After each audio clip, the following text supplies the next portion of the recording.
Hi everyone, and welcome once again to my channel. I am Frank and I'm optimistic for you.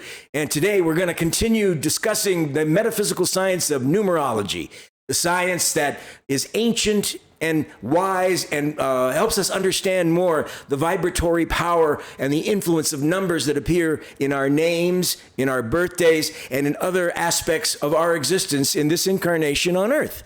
And as you know, there have been a number of other videos I've produced, and I hope you'll check them out. They range on the subjects of understanding the basic meanings of numbers, understanding the destiny numbers as found in our birthday, and also on how to make your own numerological chart.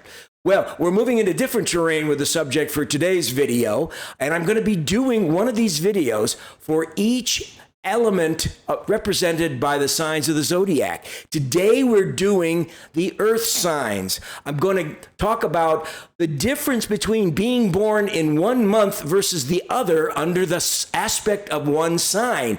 Like if you're a Taurus, you could be born either in April or May. And that is a different vibration that is going to influence in a very nuanced way the evolution of your experience. Just like the Virgo, if you're born in August versus September, or a Capricorn born in December or January. Those are all differences. And I want to talk about that with each of the signs, but today we're focusing on you, the earth sign. So welcome all you earth sign watchers out there, cross watchers who are interested in about the earth signs, or anyone else who's just curious about studying numerology and aspects of it, how it intersects with astrology and some of the other metaphysical disciplines. So again, I want to thank you for being here, and I welcome you to our show. Again, we're talking about the three earth signs today, and we're going to start with Taurus. Taurus, you can see the period runs from April 20th to May 21st. One thing that's common among all the earth signs is that they are the sign of the zodiac that is earthy, practical, solid, disciplined, pragmatic. Everything about the earth signs is founded in materiality. Its essence is matter. So earth signs are the strongest signs in dealing with the earthly realities on a materialistic level than all the other zodiac signs. And each element of this represented by the zodiac has different qualities that affect the way they relate to experience and everything. So, but let's talk about the transit of the sign through the two different months that people could be born under that sign. So there is a difference between being an April-born Taurus or a May-born Taurus. Now, if you're born in April, you're under the influence of the number 4 in the first cycle of your life, because your birthday always resonates with the month, day, and year. And the month, day, and year each correspond to a different cycle of your life. And the first cycle of your life is under the influence of the month you are born. So the number of which month you're born in is going to affect you under your sign versus someone who was born the following month or the previous month, depending on when you're born, under the same exact sign. So people say, well, you know, I'm a Taurus. Well, the thing is, well, are you an April-born Taurus or a May-born Taurus? Because there is a difference. And I want to tell you a little bit about that. And we're going to move on to the other signs, Virgo and Capricorn, and talk about those differences too. So when you're born in April, under the sign of Taurus, you're already an earth sign, which is a very grounded material sign. Under the influence in the first cycle of life, if you're born in April, you're under the influence of the number 4, which is the number of matter. It's the number of the 4 seasons. It's the number of the 4 elements. It's the number of materiality, physicality. So being an earth sign, you're already in alignment with the vibration of number 4. The thing is, in a first cycle of life as a child, the number 4 can put restrictions, constraints, a kind of heaviness and gravity to the evolution of the evolving child. But being an earth sign, there's already a predisposition of understanding it.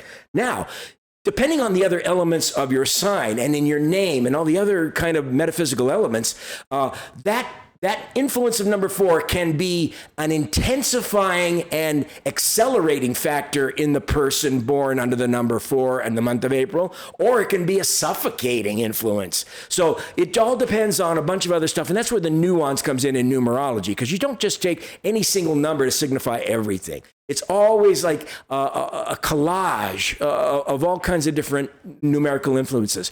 But if the April-born Taurus tends to be, as a child, a much more regimented, restricted, somewhat, it can lead to a little bit of confusion as a child, because one may feel that one is forced to stick one's nose to the grindstone. There may be a lot of early disciplinary issues with a child born under the number 4 in the month of April, because 4 is a number of work, discipline, structure, order, and sometimes to a young growing child who already is an earth sign and feels the weight and gravity of the materiality of the element, is now intensified with the numerical influences. So the April-born Taurus may tend to feel more confined, more restrained from exercising freedom of will, freedom of choice, find themselves limited, narrow vision about stuff, maybe not as broad in the possibilities of experience, because it's a period of developing discipline, structure, and focusing on hardening and toughening the psyche in order to be more of a master of materiality. But if you're born in May and you're a Taurus born in May, you're still obviously an earth sign. The difference is now you, in your first cycle of life born in May, are under the influence of the number 5, which is also another physical material number. The difference is it's called the number of man, the number of chance, the number of experience, the number of change, the number of challenge, of opportunity. So a child born in the month of May is an earth sign, but under the influence of the number 5, may find that their childhood is a much more different experience than the child born in April. The number 5 Taurus, born in May, will find that their life is perhaps more of a kind of a circus, a revolving door of changes, of weird, unusual experiences, of real expansion of contact and breadth of life contact with other people. Maybe many changes occurring in the lifetime, changes of residence, changes of circumstance. But number 5 is a strong number for change, growth, and expansion. So you already have a physical, materialistic earth sign in Taurus, but under the number 5, you got one who's probably got the sensory appetites are much more intensified. So a 5 child will find that they may have to deal with the opposite of the number of the April-born Taurus. They're going to be dealing with many things coming at them. The appetites for change, unusual experiences happening to them, things where things may appear to be settled and they may be getting comfortable, but then some upheaval will come and change it. So that influences the psyche of the May-born Taurus, who starts now adapting to the notion of, obviously, an attachment to the physical world through the senses more and through the appetites and through the passions. And yet, as an early child, may find themselves in a lot of difficult situations because a child is learning to process and understand existence. And so with the influence of many, many changes happening fast and furious over the course of the early cycle of life, which, depending on other numbers in their name, lasts a certain amount of time, which you can figure out when you calculate other elements. But the thing is, that will show you the difference between the May-born Taurus and the April-born Taurus. So there is a difference, even though they're both the same earth sign. But the month you're born in can make a big difference to the kind of beginning developmental perception of how life is ensuing for you as you move through the early cycles of life and evolve into the later stages of life. So that's the difference between being born an April Taurus or a May Taurus. So now let's get to the second element, earth element sign, Virgo. And you could see up there on the chart above me that Virgo's run is from August 23rd to September 22nd. So they're under the influences, the sign of either the month of August, which is under the influence of the number 8, or the month September, which is the influence of the number 9. Now, the difference here between Virgo born in August versus Virgo born in September is that number 8 of August is the number of personal power and authority. It lends a kind of an aristocratic air to the vibratory power of the influence of the cycle whenever someone's transiting that number, whatever period of life it is. But for an evolving child, it may give the child a sense of entitlement or a sense of superiority or aristocratic superiority to other individuals, because they have this strong sense that they're somehow more special than others, because the 8 is a number expressing personal authority, personal presence of self-awareness, the sense of entitlement. You may be treated as a child extra specially if you were born in the month of August, because parents that number automatically tends to see itself as someone who's different from the rest. Okay, so you can kind of get sometimes some smugness in a child who's evolving and just trying to figure out the energy of the number 8 as they're growing and evolving. They may draw other people to them because people may be drawn to them for that sense of that authority, that they already started exhibiting capacities of leadership and capacity to organize and to command certain kind of capacities to manage resources and things. They kind of expect things to come to them. They like material rewards. They like the trappings of wealth. They think they're entitled to it because that number 8 is that kind of a power number. Now, if you're a September-born Virgo, now we've got a whole different ball game, because the September-born Virgo is under the influence of the number 9. And the number 9 is the number of the universal, of the humanitarian, of the sacrificer for other people, of the sensitive, okay? So number 9 is often a finishing cycle. So it will be a challenging cycle for a young Virgo living in growing and evolving under the influence of September and the number 9.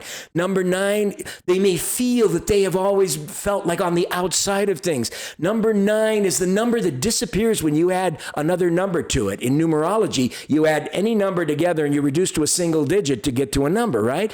But if you add the number 9 to any number, you add it together and the 9 disappears and the other number remains. Like 9 and 5 is 14, 1 and 4 is 5. So we return to the 5, but the 9 is disappearing. So 9, for a young child, may not understand what they may be looking for attachment and an appreciation of self, and they be giving to other people, longing for affection and attention, and may find sometimes that friends are not around when they need them, but that they're always seeking them out because they're the sensitive ones, the tender ones, the kind ones. Because the influence of the number 9 is to be generous with self, to be sympathetic and empathetic and kind. And often what happens is that kindness is taken for granted by other people. Because the 9 is like a mirror where that individual number sees itself reflected in the energy of the number 9. So a child undergoing the first cycle of life under the influence of number 9 may have a very emotional roller coaster of an early cycle of life, because 9 is a very emotional number, sensitive, giving, universal, humanitarian, idealistic, versus the very authoritarian, aristocratic sense of the August-born Virgo. They're both Virgos. They both exhibit the beautiful qualities of the Virgo, the great capacity for love and sacrifice and work and order and management of resources and discipline, all of those things. But the approach is different because they're born under a different vibration as they evolve into the middle and later cycles of their life. So those are the difference between being an August-born Virgo and a September-born Virgo. So again, when you tell somebody, hey, I'm a Virgo, You got to have them ask, what month are you born in? And that will help understand more the influences that went into the making of your personality based on those early cycle vibrations, which are very, very formative. They're the building blocks, the cornerstone of the whole rest of the life path. So that's where the interest comes in about why it's so important to understand these two differences between the month you're born in under the same sign. Okay, so now let's move to the last earth sign we're going to talk about, which is the only other earth sign to talk about, Capricorn, which runs from December 22nd to January 20th, as you can see on the chart. Now, if you're a Capricorn, you're still an earth sign, obviously. Capricorns are very strong-willed, very practical, very ambitious, very driven, hardworking, very strong sense of self, but very powerful ambitions develop in a Capricorn of either month, whether it's December or January. But the January-born Capricorn is much more willful, and we'll get a little bit more toward that in just a second. First, let's talk about the December Capricorn. The December Capricorn is under the influence of the number 12, which reduces to a 3. 1 and 2 is 3. Remember, we're always reducing in numerology to single digits. So if you are a Capricorn born in December, being under the influence of the number 3, which is the number of self-expression, of socializing, of social grace, of creativity, of being the star, of being the performer. So the Capricorn born in December tends to be more flamboyant, more expressive, more articulate, more socially comfortable, more naturally attuned to fitting into circumstances where numerous people are involved. They tend to seek out opportunities where they can share their heart, their deeply felt emotions, and their deeply felt passions. They're very self-expressive. They like the limelight. They tend not to shy away from the limelight too much. So they're much more, not that they aren't outgoing even under January, but there's a much more natural affinity to embracing those kind of opportunities because you're under the influence of that number 3. Number 3 in the first cycle of life is like I said, it's a very exciting cycle for a child under that because everything is about fun and play and lots of variation in social contact, and probably being very versatile in a lot of ways. Problem with the number 3, especially for a child who doesn't understand how to control the energies, is that sometimes a child may tend to be scattered, trying to do too many things at once because they feel versatile, they feel empowered to express all these capacities they have, and so the childhood of a Capricorn born in December is going to be a period where they're going to infuse their will with an element of style, a personal flair, of showmanship. I think that's probably a good word. A little bit of showmanship in there and being very, very expressive about their nature, their feelings. They're going to be more outgoing and more socially available to more people. Not to say that the January one isn't either, but this is kind of a natural affinity because of that influence of that powerful number 3, which is very much a number of expression. Now, let's talk about the January-born Capricorn. The difference here is that the January-born Capricorn is under the influence of the number 1, okay? And the number 1 is the number of the male principle, action, the acting agent, that which generates power and will and action. It's the number of leadership, independence, solitude, the lone wolf, okay, basically. It's a number of self-reliance, self-awareness. So Capricorn is already the most strong-willed, perhaps, of all of the earth signs, with pure, strong ambition and a sense of the force of expressing their desire and their wants and going out and getting them and making them happen. They're masters of reality. Capricorn may be the most masterful of reality of all the earth signs, even though all of them are aligned with pragmatism and down to earth qualities. But Capricorn is the most intense and willful. Now, let's think about it. We just talked about the December-born Capricorn, who is more of a showman, expressive. The January one is all willpower. It's all about independence. The January Capricorn as a child, can experience their solitude in a number of ways. It can imply a kind of a loneliness or a feeling of isolation, a feeling of having to rely on one's own self. So it can be difficult during the earliest stretches of life for the Capricorn born under the January influence of 1, because even though it's willpower and self-awareness and self-acknowledgement, it also presents a sense of self that is so utterly self-driven and self-conscious and self-aware, and feeling like one doesn't maybe fit in naturally with others because one has just been used to relying on oneself more. It just seems like life pushes you to develop willpower and force as a child under the sign of Capricorn born in January. But they have a capacity to adapt so dramatically. So once they get over that